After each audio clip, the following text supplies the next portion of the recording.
Hello and welcome to the Swing for Contact Baseball Podcast. Today is March 27th. We are a day away from opening day. This is going live on opening day before the games start.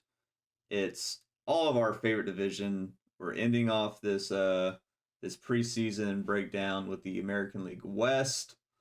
I've got Aiden and Noah with me, which there was a couple days here and there where we didn't think that was going to happen. Nice edit on the list there, Noah. Appreciate that. Boys, how are we feeling today? Pretty good today. How are y'all doing? So pretty good. About to go to South Texas. Yeah, explain this to me. What's happening in South Texas? So Jake and Spencer's uncle Kyle, he is a deer camp up there, and since Spencer's back from the Navy, they are going up there, and I was invited. You could have just said family deer trip. We just shoot animals. Just if you don't like that, we're gonna have so much fun doing it. So, man, your Gen Z-ness is just in full effect right now. Well, let's get into the AL West.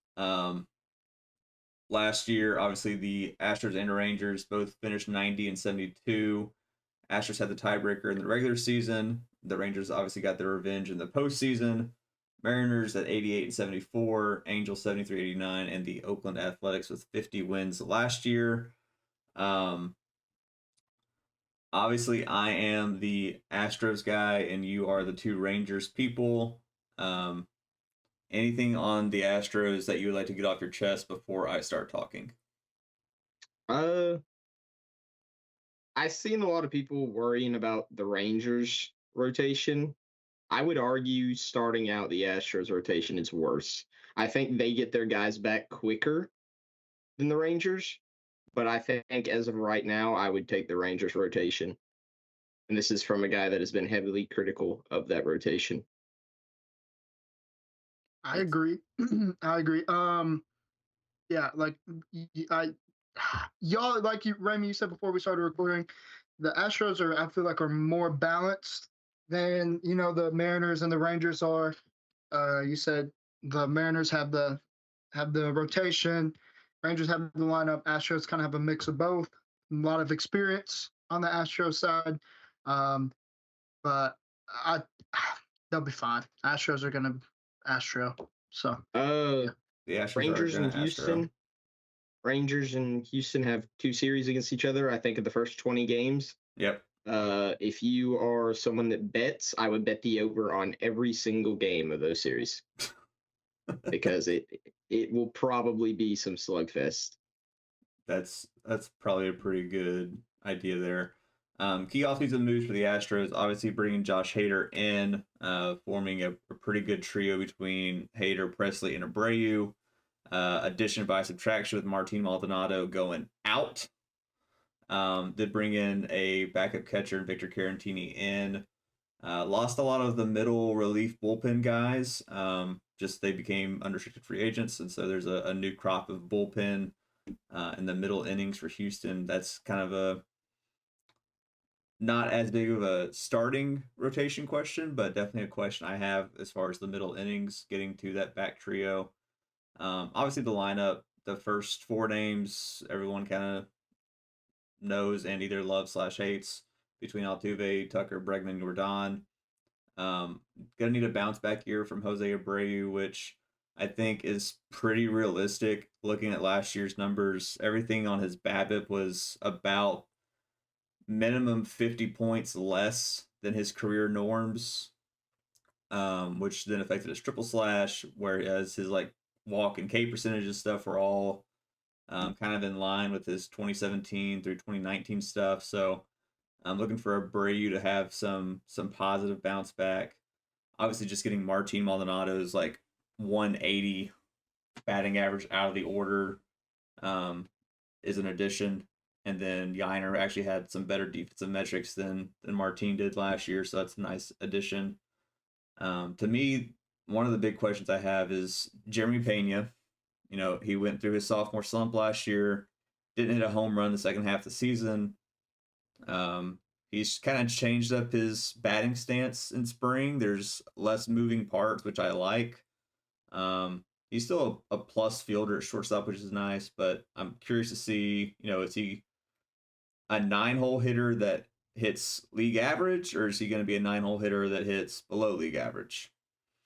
Um, and then obviously Altuve only played in 90 games last year. He's healthy, starting the year, which is great. He racked up 4 WAR in 90 games last year. He's still freaking Jose Altuve, which is nice. Pitching wise, you did mention, the rotations is in kind of shambles right now. I totally agree. They have a full pitching staff on the IL, but everyone is expected back during the year. There's no one that's like out until 2025, which is huge. Quick. Verlander just did his second rehab bullpen. He's going on his rehab assignment probably to start the year in AAA, so he'll be back probably in 2 weeks with the big league team. So his was not really an injury, just kind of a setback. McCullers and Garcia, who missed all of last year, will be back probably this summer. And then Jose Urquidy coming back. So early on, it's going to be Fromber, Javier, and Hunter Brown. They're going to have to, all three kind of have some bounce back. Last year, they all had bad balls in play luck, especially Hunter Brown. I looked at him specifically because I wanted to really kind of dive into like what his issues were. And you see his ERA last year, you're like, dude, this guy sucks. And when I look into it a little bit more, his walk percentage has decreased every year as a pro, including his minor leagues. His BABIP was around 330 last year, but his hard hit percentage was down. His Sierra projection was a 3.74 ERA. His expected FIP was a 3.5 ERA. And he wound up having like a 5.5 ERA. And so I think Hunter Brown, you're going to see a lot better inline performance from him, which would be really nice. On the flip side, JP France, who's projected to be in the rotation because of the pitching injuries, he had really good luck last year. And so, I think JP is going to be more of like that 4.7 ERA kind of a guy this year, where Hunter's going to be more in that 3.5 ERA. So the back 4 or 5 of that rotation early on, I am very worried about. I think Fromber, Javier, and Hunter are all going to have better seasons in 2024, hopefully anyway. And then the number one thing is getting to the 7th inning with the lead. As long as they can do that, it's going to be pretty tough to get on top of that back 3 in the bullpen. So, I think it's an interesting season. I still think it's a really good team. I think that they're probably in line to be right there at the end again for the AL West, make another run for CS. Still windows wide open. So that's kind of my whole Astros shortened version of it. Yeah, fest this guy. God. Anyways. Any rebuttals? You hit it on the head. So I did want to talk about Pena. Did he go through a slump, or was he were the World Series expectations kind of detrimental for him? I thought the stats from last year and then 2022, I thought the like regular season stats were similar. So his on base was lower. His average was like when he was putting balls in play, he was having a decent like batting average, but his on base, he wasn't getting the walks. He was having the slugging numbers, and so he lost a lot of his power numbers for some reason. But there's a lot of moving parts in his swing. He kind of had that hitch at the back before he comes forward with his arms. And I think a lot of that work he did in the offseason to get his swing more streamlined is the answer to that. But like he really didn't hit a home run after the All-Star game. He had a 289 on base percentage rookie year. That's awful. He wasn't drawing walks. Like the thing on Pena was sweeper slider away. If you get sweeper slider away, he's swinging out his shoes for it. And so it's kind of Josh Young. Yeah, a lot of rookies have that issue. And so when you're not lifting the ball at all, you're getting ground balls through the infield for your hits, and you're not getting any lift on it. And so all of his numbers were just down. Ready to go to the Rangers? Yep. All right, I'll let Oh, you by guys. the way, Jeremy Pena is going to be really good this year because I drafted him. He's going to bounce back, There we go. have a career year this year. So I'll take a career I year. hope not. Uh, real quick, I forgot to mention this. Fangraphs has the Astros at 90 and 72. DraftKings had them at 93.5. I think the DraftKings line is a lot better line. I take the over on Fangraphs, and I don't know about the DraftKings line with the pitching. I still have a few too many questions, so I would take.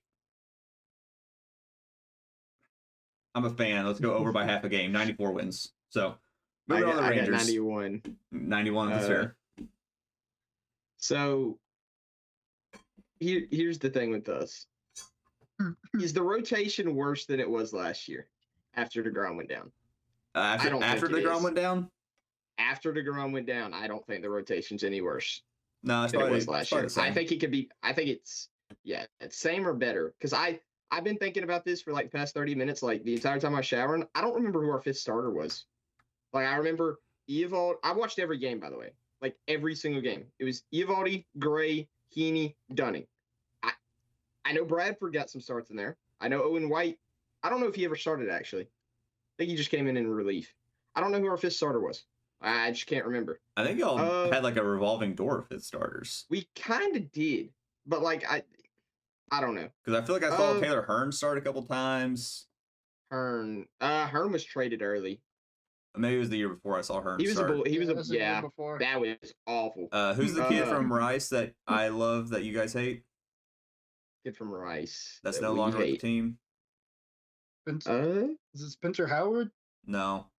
Nah. Spencer Howard had a perfect inning or perfect appearance the other day. If he becomes good, it shows how bad the Rangers are at developing pitching. I just want that to be known. Well, so I don't think the rotation's worse than it was last year. The bullpen cannot be worse than it was last year. The bullpen was historically bad. No team has ever made the playoffs with more blown saves than saves. It was 30 something, right? It was 47 blown saves, I believe. Or no, 47% save percentage, I think. That sounds more accurate. Yeah, I think that was it. 47 blown saves would be insane. I think it was 33 blown saves and 30 saves. Something like that. So there's no way it's worse than it was last year. Which I think adding David Robertson and Kirby Yates, that's a strong addition to the bullpen. Kirby's going to be good against lefties. David Robertson's just a guy to have. They both closed. That's a good bullpen addition. Yeah. Hoping Mark Church gets up there. With Bruce Bochy teams, the bullpen arms are going to be just tired from the year prior because he works them dudes in the playoffs. I love the offense still. I mean, I think the offense should be better than it was last year. I'm so high and I'm such an optimist. I'm so high on Langford. I'm a little bit lower on Carter just because I don't think he's got a really good eye. His bat to ball skills aren't the best. And that's really what I worry for him. I'm hoping he can kind of grow into some power because he's 6'4", but he really only has poolside power. So I'm hoping he can grow into that. His bat to ball skills get a little bit better. See something against the lefties. Langford, he just hits, man. He's hit at every level of his career. He's smashed in spring training. There's a good chance he's batting 3 or 4 for us opening day because it's the lefty steal. So I think they move Carter down. Maybe he's at 5. Maybe they put Adolis and Young up. I don't know. I would personally do that early on. Yeah. I love the Lorenzen signing. I think Lorenzen, he's going to be the 5. I think they moved Bradford to the pin in a long relief role, which I think really suits him. Lorenzen has never thrown as many innings as he did last year. He had a 3.58 with Detroit, and he basically said that once he got to Philly, he was just so worn out like that, and you could see it in his play. His velocity was down, his control looked off, and it kind of inflated that ERA and stuff for him. So I think he's one of the better 5-mans in the league. I mean, which it was a Detroit team, so they had to choose an all-star, and that was him. But I like it. Simeon and Seager are going to hit. There's no question that Simeon's going to play 162 games. Seager's going to play like 120 and be an MVP candidate. So that's nice. Really need Eovaldi and Gray to stay healthy. Health is going to be important for the first half, like badly, because if they don't stay healthy, I could really see it just blowing apart. But if it doesn't blow apart, then you get to that second half, you get DeGrom, Scherzer, Molly back.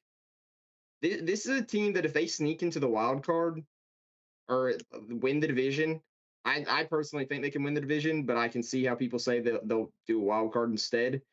If they make a wild card, they're arguably like going to be one of the 3 toughest teams in the playoffs. I mean, I don't know.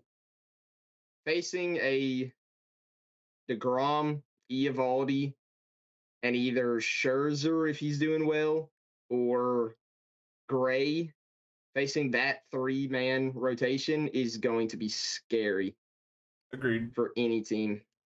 I mean, that's about all I got. No, anything to add? No, pretty much said it all. No, I mean, yeah, pretty much all he said. We got a bunch of young guys that are coming up, probably going to be the face of the team for the next 10 plus years, hopefully more. That's very exciting to see. And there's still a lot of younger guys that we still haven't, haven't got called up yet. One of the questions I want to ask y'all is there's a bunch of pitchers, not a bunch of pitchers, but who are main ones, Eovaldi and Heaney on the last year of their deal, right? Correct, because they were signed to 2 years deals. Am I wrong? Does I'm Eovaldi pretty have sure a both are. third-year option? Or I think he had the don't- second-year option. second-year option? Okay. Let me check real quick. Anyways, if that's true, Eovaldi signed back. Do the I don't Rangers see push how to he. sign him back? I don't see how they don't sign him back. To be honest, Well, I think- listen, if our pitchers develop like we want them to,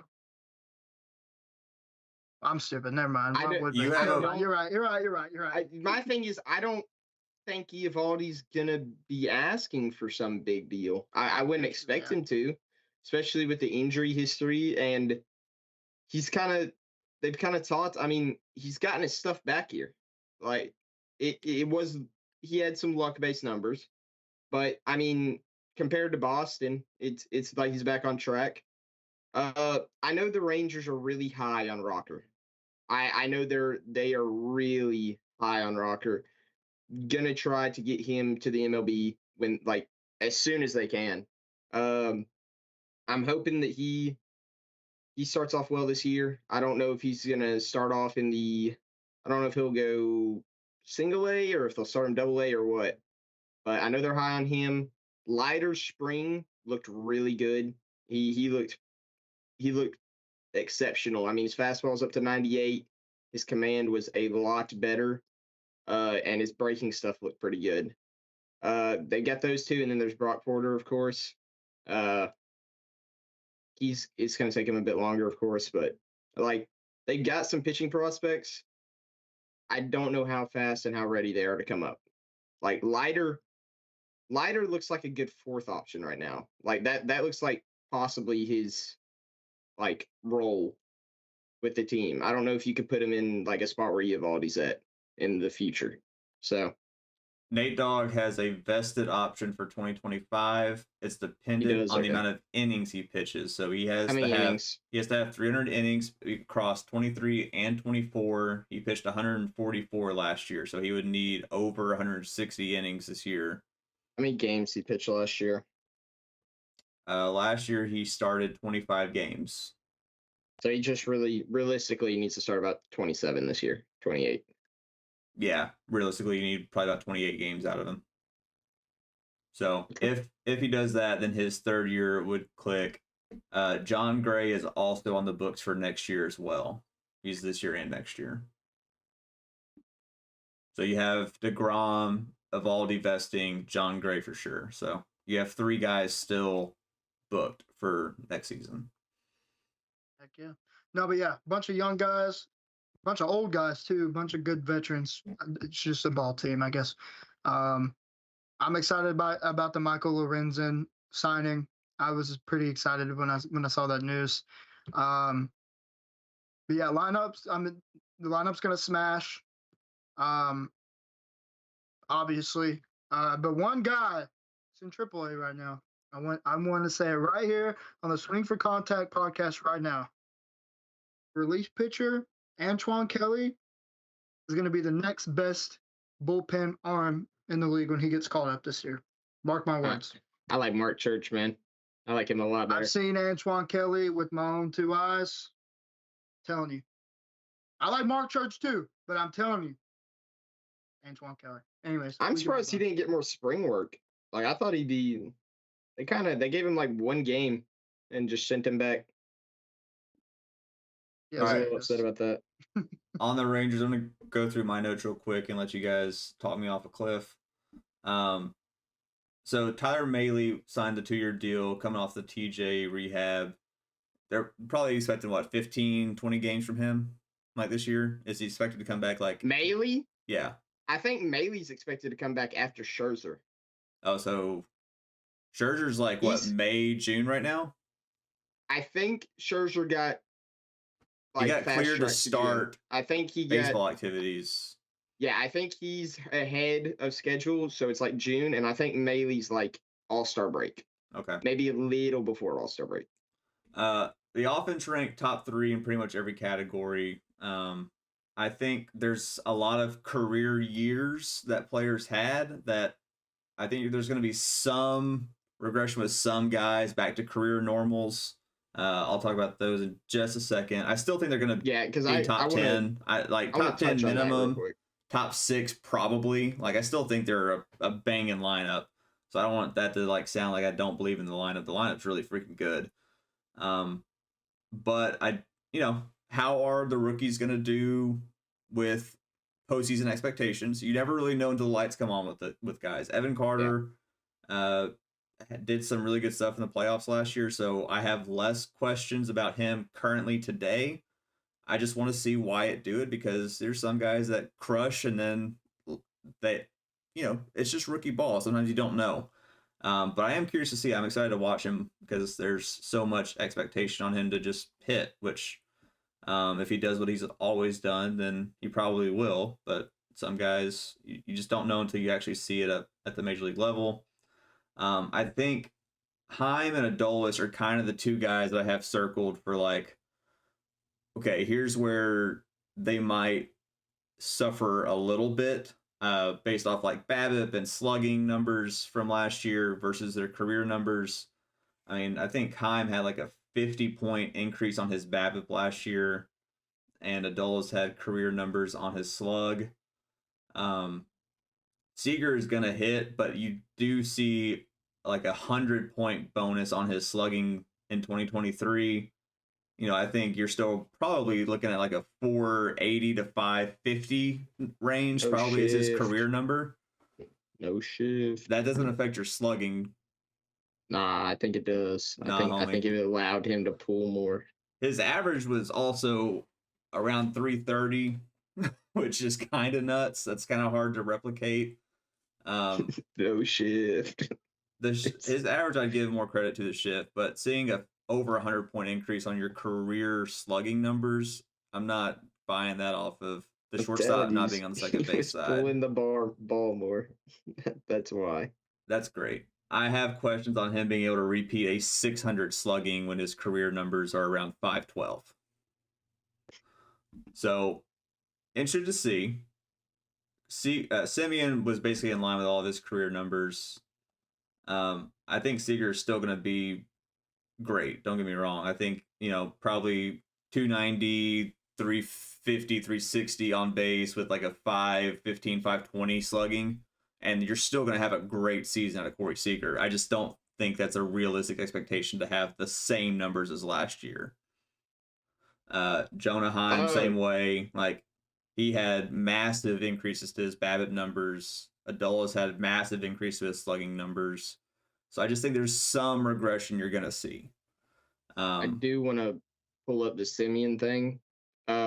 if this team does fail, I want it to be known that this is the first year or the second year of a Simeon every other year. Every other year, Simeon is an MVP candidate, and then the next year he's not that as good. So I'm a little worried about that. I can It's back like, that up. Hold on, Aiden you're buying calls it right. stock into that, but not my Seager's not going to dude, slug 600. It's a real thing. Hold up. No, he's right. I very rarely ever agree with Aiden. It's a cooking. real thing. He's Brady. cooking. I'm telling you. Give me a second. Okay, I'm gonna go off WRC plus because it's just faster. Hold up. Simeon in 2018 had a 97 WRC plus, which was along his career average. In 2019, he had 138 and was an MVP candidate. In 2020, he had a 93. In 2021, he had a 131 and was an MVP candidate. In 2022, he had a 104. In 2023, he had a 124 and was an MVP candidate. It's every other year. Like, it's a real thing. I don't know why. Maybe it's because he plays 162 games every year and he just needs the break year. I don't know. But it is a real thing. I also want to point out on Eovaldi, I think he's at a really interesting point. You mentioned like his Boston numbers versus like his LA numbers and whatnot. He had a lower home run per 9, which playing in that ballpark helps that obviously. But there was again kind of a 50-point difference in his career BABIP, and then a 5% higher on his ground ball rate last year, kind of out of the blue. And so, I think he's still going to be good. I think there's potential for him to be more in like that last 2 years of Boston range compared to what you saw last year. Just a side note, I think he had some really good BABIP luck last year. Whereas like Dunning is lower stuff, good command and mix. So he's kind of like the flip of Nathan. And his Sierra last year was like a 4.5 compared to a 3.7. So like, I think those are two guys early on in the rotation that I'm going to be watching. I think John Gray and Andrew Heaney played exactly how you expect them to play. Whereas Eovaldi and Dunning, I think, had a little bit going their way, some good mojo happening. And then the bullpen signings between D-Rob and Yates, I think obviously helps. And then playoff breakout, my MVP for the ALCS, Josh Sborz. He caught that October magic. Can he do it during the season? And then I'm not familiar with Grant Anderson or Jacob Latz, but they're also in the bullpen as rookies. So I don't really know who those guys are. But that's who they have projected. Qualifies as a rookie? I think so. Grant pitched a bit last year. .083 service time. So yeah, he still qualifies. How many? Hold up, I'm check how many innings he pitched last year. I just want to know. Grant Davis. So he pitched 35 innings. He pitched in 26 games, 35 innings. So he's interesting because he throws a sidearm. He like spins backwards, like rotates to the right, and then like frisbees it. So it's like it is a really tricky delivery. He had one of the best debuts I've ever seen from a relief pitcher. Struck out like 7 in 3 innings. When he's locating, he's unhittable.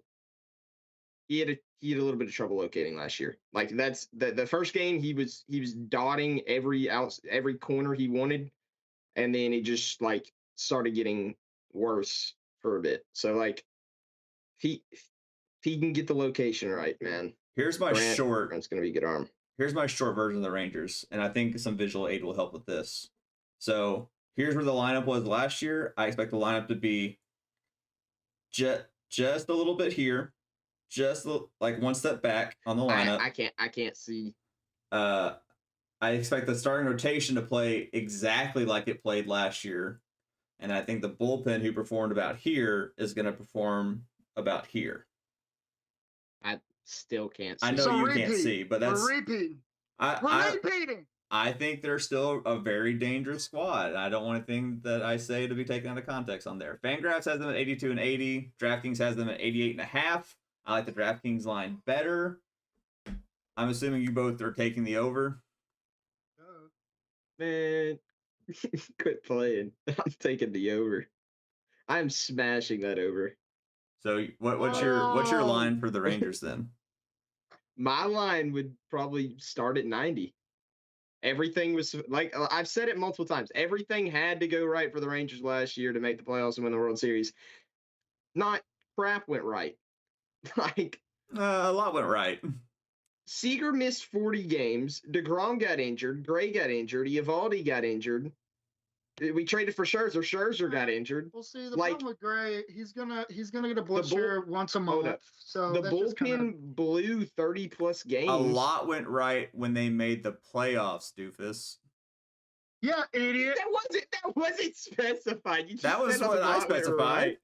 But they won 90 games with all that stuff happening. I mean, guys stepped up and like for people, so like Travis Jankowski, he played Go. great last year. Career year. I think Evan Carter at his worst is Travis Jankowski. Is a Jankowski good year? Like I think you can pencil that in. He's probably a little worse defensively. But hitting wise, I don't see how this team, unless the starting rotation gets more injuries or Eovaldi just slumps back to what he was in Boston those last couple of years. I just don't see how they're not better. And then once that second half comes and they get DeGrom, Scherzer, and Malley, like I think it's arguably the best team in the league once that happens. Like the Dodgers could be better, or the Braves. Like those are the two I think could be better. I don't think there's a better lineup in this division. I think it's the number 2 rotation probably when those guys come back. Of course, the Mariners are the only rotation I can think of in this division that's better when the Rangers are fully healthy with all their guys. So All right, so your line starts at 90. So you're taking the My over on line. 88. Noah, Yeah. over. And we went in 101 games this year, bro. I don't know what y'all talking about over here debating everything. Watch, and we're gonna come back to this video, and I'm gonna say I said 101 games. We're gonna win 102. So, yeah, over by a big shot. Anyways, I'm gonna let's take the line. move on. Let's go to Seattle. Let's go to Seattle, the armpit of America. Who wants to live there? They brought in a couple players. My boy Mitch Garver, and Ryan. What kind of name is that? Ryan Stanek from the Astros. Cheering free agency. I'm just going off Ramey's notes here. I'm stealing them. Several trades this offseason, including Mariner fan favorite Mitch Haniger, Jorge Polanco, I hope that's how you say it, and Luis Urias. Goated card last year in MLB The Show. I mean, you get a good hitter in Mitch Garver, good DH, because I'm pretty sure that's all he's doing for Seattle. And, I mean, you get a couple of, not necessarily household names, but besides Mitch Haniger. But anyways, not a lot going on, not a lot buying, not a lot selling. Ramey, how about you take the lineup outlook? Great. I would love to. Julio saw a slight offensive production decrease, but his defensive numbers and his metrics in center field went up. I think you can basically take a pin and circle 6 WAR for Julio this year. If you want to sprinkle in a little DraftKings bet on him to have 6 WAR or not, I'd say go ahead and take that. I'd say 30-30 all the way for Julio in 2024. JP Crawford, though, I've got having a little bit of a less year. He saw a huge power surge. He hit like 9 home runs, and then last year hit 19 and saw a 100-point increase in his slugging. He also had like the highest on base in the American League West last year out of nowhere. And so I think JP Crawford, very good defender, Gold Glove winner previously. Quality bat. I still think you're going to see him go back to some career norms for him. And then with the middle of the order, bringing in Garver and those guys, I like it. Like, I like Polanco, I like Garver, I like Cal Raleigh, I like Haniger, but I don't know if there's anyone that makes me go, oh, man, that's going to be a guy that can carry when Julio is having a bad week or something. I think they're all quality players. I really like Kyle Riley behind the plate and whatnot. I just think it's kind of a weak 4-5 for a lineup that wants to make the playoffs. When your corner infielders, first base and third base, are projected as the 8-9 hitters, it's usually not a good sign. Usually. So Julio, 30-30, 6 WAR, going to be great. JP is going to have a MVP slight candidate. decrease, but the rest of the batting lineup, I don't love it for an October push. This this team seems to have been hyped up the past 2 off seasons, and it really pisses me off. Like the Rangers and Houston have shown that they can do it now, and we're still hyping up the Seattle Mariners. Like I get it, they've got the best rotation in the league probably, but guess what? Luis Castillo, big game choker. I don't trust him in any big game. George Kirby, I'm terrified of him. He is so freaking good. Like it's stupid. Luis Castillo, big game choker. George Kirby, I'm terrified. Dude. George Kirby has like 98, 99 with like pinpoint location, and then hey, for fun, I'm gonna throw a knuckleball in honor of Tim Wakefield to strike you out, Corey Seager. Like that. Like you said though on the lineup, I just don't think the lineup's any better than it was last year. I don't. I mean, they had that career year from Kelenic, and the lineup still wasn't that good. You hope Julio doesn't have the little slump he had last year to start off this year. I mean, he was like him and Leote up to All-Star break were like Leote was the better hitter statistically. I like you said, Big Dumper, love him. Is Haniger like penciled in to start? He's Right either going to field? be in right field or DH. Is that a better bat than Teoscar? I would say Teoscar strikes out a no. lot, but I don't think he's a better bat. I think I would take I'm not Teoscar on a 1 year. I'm not there on the bats, man. Like I love Garver. How many games is Garver gonna play? 80. Is Garver still gonna be? Is he still gonna be that guy when he comes back? Because like he gets injured a lot, and in Texas it was like he wasn't hitting well, and then as soon as he started hitting well, he kind of carried that for a bit. Like when he's hot, but when he's not, it's like it's so bad to watch. It's terrible. But he does it. I love his swing. It's just so like simple. Like it looks Garver like he's swinging. has only played 100 games more than once, and Yeah, the 1 year he played 100 games, he played 103. So he like he got his 100th hit last year or something. I think it was something crazy. Hold up, Mitch. I doubt it was his 100th hit. No, it was his. Was it his 300th? No, was it? Maybe it was his 300th. 300th hit. He 300 got hit his lines up. 300th hit. He's been in the league for 6 years. Like he's hit 83 times.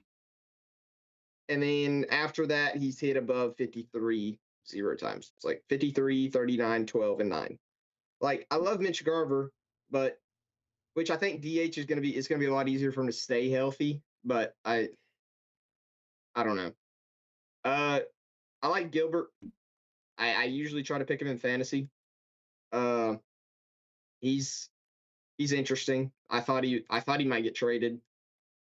You remember the AL West predictions thing where I said that Astros fan said Adolis Garcia dies in a car crash? Yeah. Someone said Brian Wu makes the All-Star game and then tears his UCL 3 pitches in or something like that. It's so terrible. It's so stupid. The bullpen, if Munoz stays healthy this year, I like it. I think Munoz is also on my fantasy team, so that's nice. I just don't see them on Houston or the Rangers level again. Yeah, they're just they like got hot. a degree off. Yeah, and it's Seattle. Like their owner sucks or whatever. I don't know. Seattle just sucks. It's a crappy place. If you're from Seattle, I feel bad for you. It's always raining and stuff. I love the rotation. I don't love the bullpen after Andres Munoz. If Stanek is like their 7th, 8th guy, it's kind of a hodgepodge of like guys that came from every other team, it seems. So the bullpen I don't love. The lineup I don't love. The rotation I really like. Fangraphs has this team as an 85-77, DraftKings at 87.5. Noah, where do you have the Mariners fallen? Under by a lot. I could see them at that line. Like, here's the thing. I was just talking crap. Their line is 87. Yeah. 84, 85, kind of like last year. Sorry, not by a lot. Yeah, around 85. This team would be so dangerous if they made the playoffs, given how good the rotation is, but I just don't know if they're going to make the playoffs. That's a very valid point. I'm going to take the over on Fangraphs, but the under on DraftKings. I got them at 86 is where I'm going to take them, I think. Moving on to the Angels. In the most Angels move ever, the Angels signed 6 bullpen arms and Zach Plesac Hell be the starting rotation. So they signed 7 pitchers. They also brought in Aaron Hicks. One of the bullpen guys, Robert Stevenson, signed a 3-year, $33 million deal and is going to start the year on the IL. Shohei Ohtani has obviously joined the Dodgers. So he is out. Aiden, tell me about that Angels team. Let's be honest. The team sucks. Ron Washington. Love Ron Washington. What could have been, man? I love Ron. Could have came back, been a coach for us. Going to manage the Angels. It's not looking good. It's not looking good, man. Starting lineup. You got Trout. You got Rendon for 20 games. You got Zach Neto in the 9-hole. You've got Logan O'Hoppe, who Angels fans continue to overrate, and it pisses me off. You got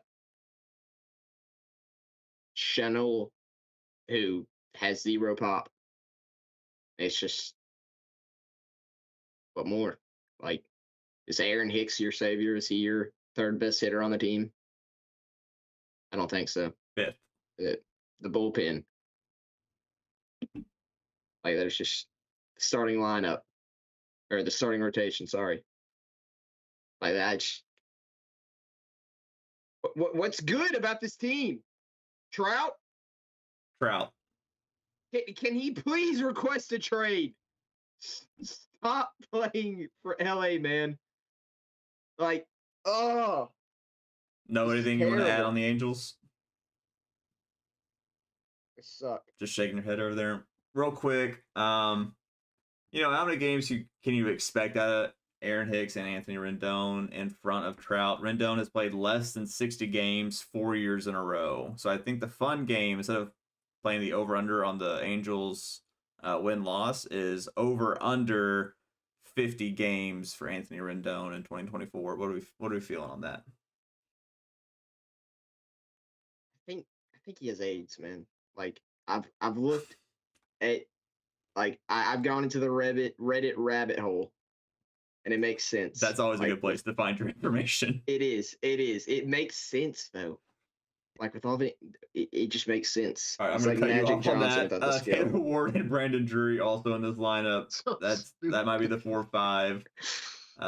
And then... Can we click that? You know who this team could really use right now? Shohei Ohtani. Brandon Marsh in the outfield.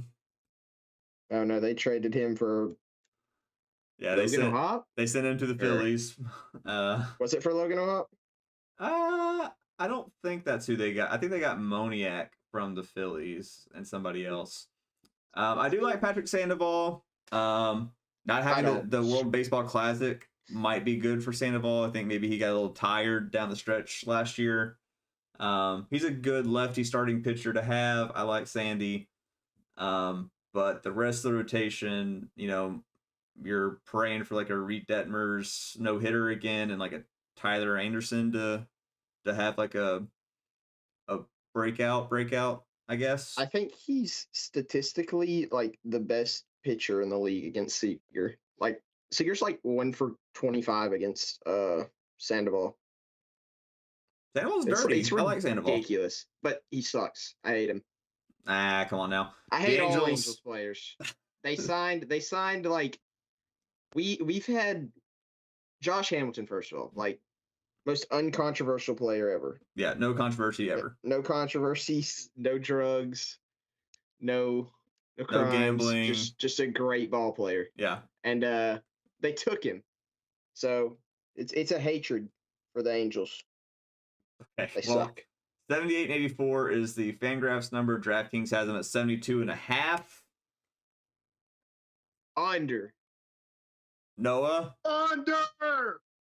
I'm gonna take the over on DraftKings, the Oh under my on God. Fangraphs. Oh, boo. Bro. They're gonna win. They're gonna win 74. 74 Oh. games. 74 games. They'll Ron be right in the Washington middle. is gonna retire.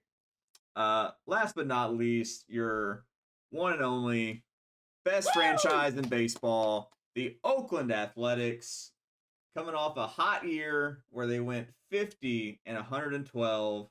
The Oakland A's signed J.D. Davis to be a lamb for slaughter so he can be dealt at the trade deadline. Alex Wood and Ross Stripling come over as the new 1-2 in that rotation. A couple of cheap waiver and Rule 5 pickups along the way, but nothing of substance. The Oakland Athletics. Noah, tell me about this Oakland A's team. I'd rather watch a Oakland Athletics game than a Los Angeles Angels game, if I'm being completely honest. W. I mean, what is? Why are you so like, quiet? okay, all jokes aside, what is there to talk about? I mean, they have some of the same guys they had last year. Esteury Ruiz, however the hell you say his name. Ruiz. Thank you. He's gonna steal some bags. I totally did not read that off of there. I like Shane Langoliers. I like Brent Rooker. I wanted him at the trade deadline last year, but Thank the Lord we didn't grab him. thank God. I like him though. You got JJ Baudet. I have a bunch of his rookie cards. It's just, we're just waiting until they get to Las Vegas, to where they get to a big marketplace where they can start getting money and go for it. But until then, go grab a hot dog, go get a Dr. Pepper or a Coke or whatever you liberals in California drink. Go sit in your chair. It's probably going to break, so you're going to have to move to the one to your right. Yo, that a rat's happened. probably going to bite you. Yeah. A rat's probably going to bite you. You'll probably get tetanus. But go watch the ball. Go watch the ball game. Tickets are cheap. Yeah. We sat behind home plate for like $15. Like it was kind of cool actually. But one of our seats like did open like past 90. It was like a 110-degree angle on the seat. We had to move seats. It was kind of nuts. Seth Brown. I like Seth Brown. JD Davis probably getting traded. Seth Brown's going to be their most expensive position player this year. We are at $2 an hour. The best player on this team. Mason Miller. It's Zach Jaloff. I do love Mason Miller, but it's Zach Jaloff. Yeah, I do like him. I think he's gonna be good. I think he's a little maybe overhyped right now. They're gonna put him in a position to be the best he can be. He's gonna get a chance to play every day, that's for sure. The higher ups will make sure he plays. I do want to throw one fun name out there. Kyle Muller came over from the Braves in that Sean Murphy 3-team trade. I do like Kyle Muller. He's coming off some like injury stuff with his shoulder. I think he's a fun name for like a all-star break potential like breakout kind of a guy this year. So I'm gonna sprinkle a little love on Kyle Muller, and Mason Miller's got really good stuff out of the bullpen. He'll probably be closing, but they're only going to get like 12 save opportunities. I think so. That sucks. I think the plan is for him to be just like max effort out of the pen whenever they want him, like high leverage. I want to watch more 100-mile-per-hour throwing guys start. I need Jackson Job, Paul Skeens. I need all of them up. Fangraphs has this team at 72 and 90, which is crazy. DraftKings that's has them. ridiculous. Fangraphs either they're too afraid to overproject or underproject a team. They're very Yeah, safe. they're They like- just They're, they like go gonna more get middle. canceled or something. Like, stop being an idiot. That's why I bring the DraftKings line for the AL West, because like I thought this was the most egregious set of lines from Fangraphs. DraftKings has this team at 57.5, which I think is a much better line for them. Are they 7 games better than last year? Noah's shaking his head yes. Aiden's shaking his head no. I'm gonna don't think so. say I love the Oakland Athletics.